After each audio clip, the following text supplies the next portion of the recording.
Assalamualaikum warahmatullahi wabarakatuh. Nama saya Hani Fitri Anggraini, NPM 230-217, kelas A, Prodi Perbankan Syariah. Di sini saya membuat video untuk memenuhi tugas ujian akhir semester mata kuliah Ushul Fiqih. Di sini saya akan menyampaikan materi yang berjudul Sumber dan Dasar Hukum Islam. Dasar hukum Islam yang disepakati itu ada dua, yakni Al-Quran dan Hadis. Adapun yang pertama yakni Al-Quran. Al-Quran ini merupakan sebagai dasar dan sumber hukum Islam yang pertama. Secara bahasa, Al-Quran berarti bacaan, dan menurut ilmu usul fikih, Al-Quran merupakan firman Allah yang diturunkan oleh Allah dengan perantara malaikat Jibril kepada Nabi Muhammad SAW dengan bahasa Arab dan dikategorikan beribadah jika membacanya. Al-Quran ini pertama kali diturunkan di Gua Hiro di Mekah pada tahun 611 Masehi dan berakhir di Madinah pada tahun 633 Hijriah. Sekitar 22 tahun beberapa bulan. Surat yang pertama kali diturunkan adalah surah Al-Alaq, dan yang terakhir kali diturunkan ini pendapatnya berbeda-beda dari beberapa ulama. Tetapi sebagian ulama menyepakati yang terakhir adalah dari surat Al-Baqarah ayat 281. Adapun hukum-hukum yang terkandung di dalam Al-Quran ini mencakup 3 ajaran pokok. Pertama, ajaran berkenaan dengan akidah seperti tauhid, malaikat, hari akhir, dan lain-lain. Kedua, ajaran yang berkenaan dengan akhlak seperti tuntunan bergaul secara sopan, tutur kata yang baik, dan lain-lain. Dan yang ketiga adalah ajaran yang berkenaan dengan perbuatan seperti tuntunan kewajiban dan larangan dalam berbuat sesuatu. Dari ajaran inilah kemudian ada ilmu fikih dan usul fikih. Adapun hukum amaliyah atau fikih itu terdiri dari 2 cabang, yakni hukum ibadah dan hukum muamalah. Lalu yang kedua tentang as-sunnah atau hadis, ini merupakan sebagai dasar atau sumber hukum Islam yang kedua. Secara bahasa, sunnah atau hadis ini berarti perilaku seseorang, baik perilaku yang baik ataupun yang buruk. Adapun menurut istilah, as-sunnah adalah segala perilaku Rasulullah SAW yang berhubungan dengan hukum, baik berupa ucapan, qauliyah, perbuatan fi'liyah, atau pengakuan takririyah.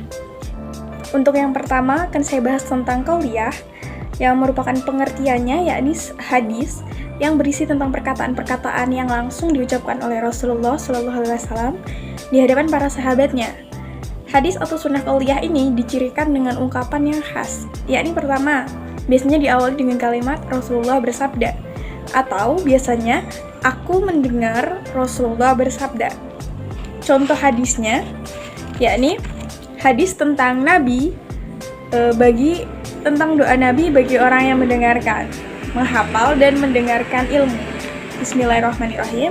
Semoga Allah memberi kebaikan kepada orang-orang yang mendengarkan suatu hadis dari kami, kemudian ia hafal dan menyampaikannya kepada orang lain.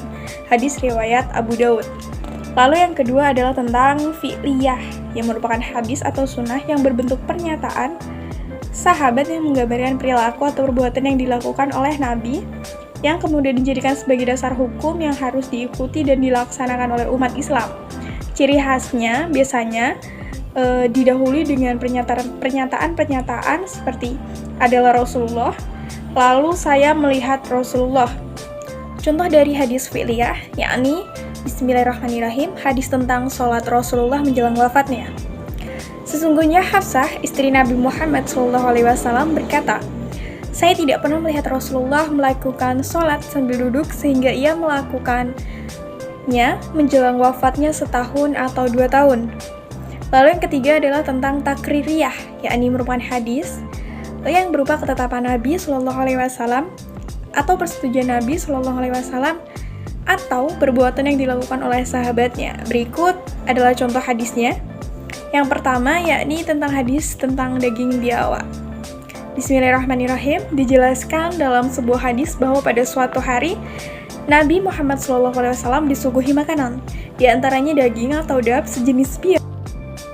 Beliau tidak memakannya sehingga Khalid bin Walid bertanya, apakah biawak ini haram? Nabi menjawab, tidak, hanya saja binatang ini tidak ada di daerah umatku. Makanlah, karena itu halal. Khalid berkata, segera aku memotongnya dan memakannya, sedangkan Rasulullah menyaksikanku. hadis riwayat Bukhari Muslim.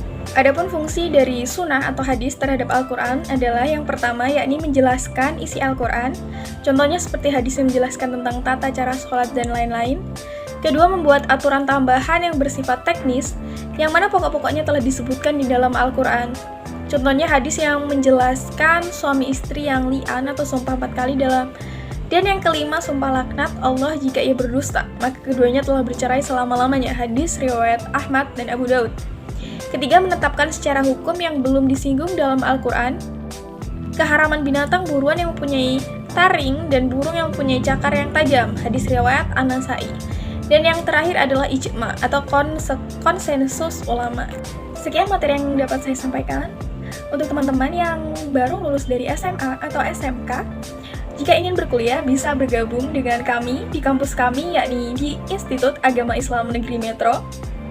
Di IAIN ini kita belajar banyak sekali hal, mulai dari hal umum atau materi-materi memang jurusan yang kita pelajari.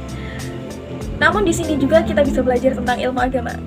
Jadi buat teman-teman yang mau daftar ke perguruan tinggi, bisa langsung daftar ke IAIN Negeri Metro. Sekian yang dapat saya sampaikan. Saya akhiri. Wassalamualaikum warahmatullahi wabarakatuh.